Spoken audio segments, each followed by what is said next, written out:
Ronald Reagan displayed a mastery of television. He knew how to present himself on television. He knew the kind of effect that he was having. He knew how to tell a joke. He knew when to smile. He knew how to use anecdotes, when to bring sort of props on stage at his State of the Union addresses. Typically there would be some ordinary person, a fireman, a school teacher, that he would point to in the gallery. And he would tell the story, this little vignette of this person. And it would personalize the whole thing. And even Reagan's opponents, even people who disagreed with Reagan's policies, had to acknowledge that he was extremely effective. Now we live in a new era. We live in the new age of the internet. Is there a politician today who has mastered the use of the internet? I don't think anybody in particular stands out. In fact, see, I don't even know how a politician would use the internet exactly.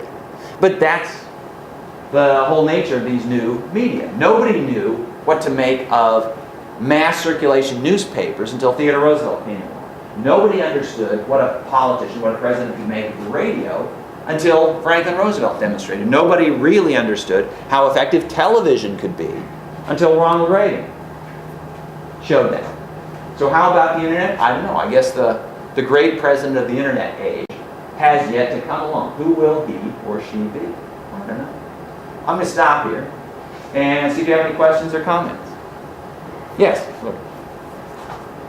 I'm fascinated by your statement that nobody knew and all the people around him that wrote stories. What about Eleanor? Did she know him? Eleanor said that after 35 years of marriage to Franklin, she oftentimes had no idea what he was thinking. Now, this is partly a comment on Franklin. It's partly a comment on Eleanor. And it's, I suppose, predominantly a comment on the nature of their marriage. Because, without going into too much detail regarding their marriage, Franklin Roosevelt had an affair that was discovered in 1918. They had been married for 13 years. Now, this is one of those cases, and I deal with this in the book, but I point out in the book, and I'll tell you, that like every other personal relationship, nobody outside the relationship has any idea what's going on within the relationship. This is one of the conclusions I've drawn from life. When I see people that I know who are together for years and years and years and then split up, and who have been apart for a long time and get together, I don't think anybody outside a relationship really understands what's going on in the relationship. And I would add to that sometimes the people inside the relationship don't know what's going on in the relationship either. That's sort of a separate matter. But anyway, so I can tell you various reasons why Franklin Roosevelt had the affair. I can make conjectures. But the fact is that he was having an affair. Exactly what was the nature of the affair, we don't know. I don't know. We weren't there. No firm evidence survives. But Eleanor discovered the affair. She had suspected something was going on for some while. But when she discovered some letters exchanged between, well, more precisely from Lucy Mercer, the woman that Franklin was seeing, to Franklin, she could read the letters, she could tell the tone of the letters, and she had to face up to the fact that her husband loved someone else. That's what it came down to. Her husband of 13 years had fallen in love with somebody else. So the question then is, what is she going to do? And of course, this is a question that arises again and again. Now, it's played out in public with Hillary Clinton and Bill Clinton. And when Bill Clinton was having affairs in the White House, what's Hillary going to do? And most recently, if you watch the news these last 24 hours, and you see the pained look on the face of the wife of Eliot Spitzer. She's standing there beside him as he's making a statement to the press. What's going through her mind? Well, I don't know exactly what was going through Eleanor Roosevelt's mind. But the story that was handed down through the family was that Eleanor offered to give Franklin a divorce. Under New York law in the 1910s, if a spouse, especially a wife, contested a divorce, then the husband didn't have a chance of getting out of the marriage. So the wife essentially had to say, okay, you can have a divorce. And the way Eleanor put it, according to the family story, was she offered Franklin his freedom. Now, Franklin did not take up the offer. Why not? We can conjecture, number one, he decided maybe he didn't love Lucy as much as he had thought. Maybe he realized that Lucy wouldn't marry him. Lucy was a Catholic, and Catholics are not supposed to marry divorced men or women. He probably understood that a divorce would be a scandal in those days, and that it would probably end his hopes of a political career.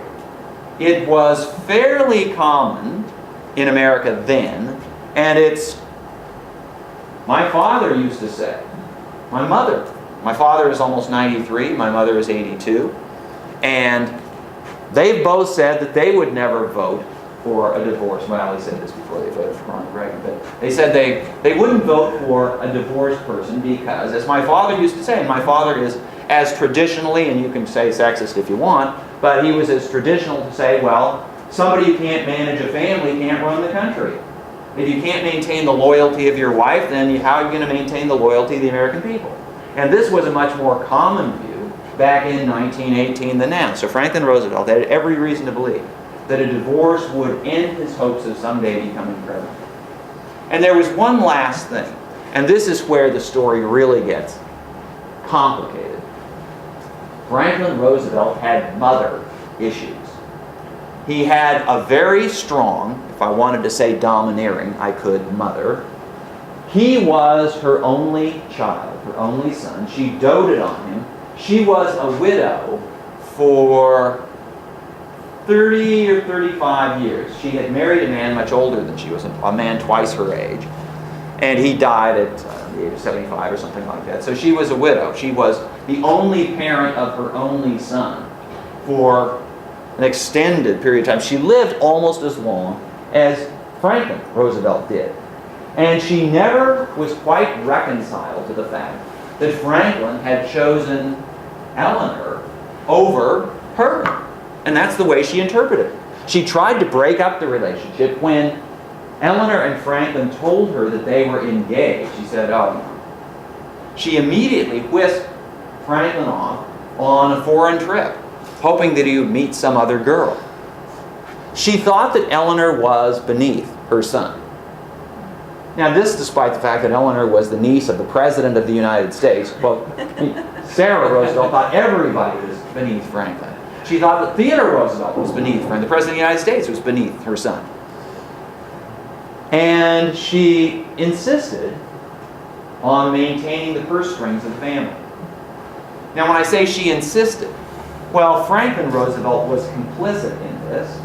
He could have acted like any other adult male and gotten a job and become financially independent, but he didn't.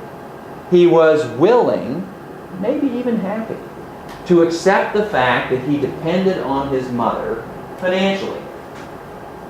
Eleanor found this exceedingly irritating because at several stages in their life together, Franklin deferred to the wishes of his mother over the wishes of his wife.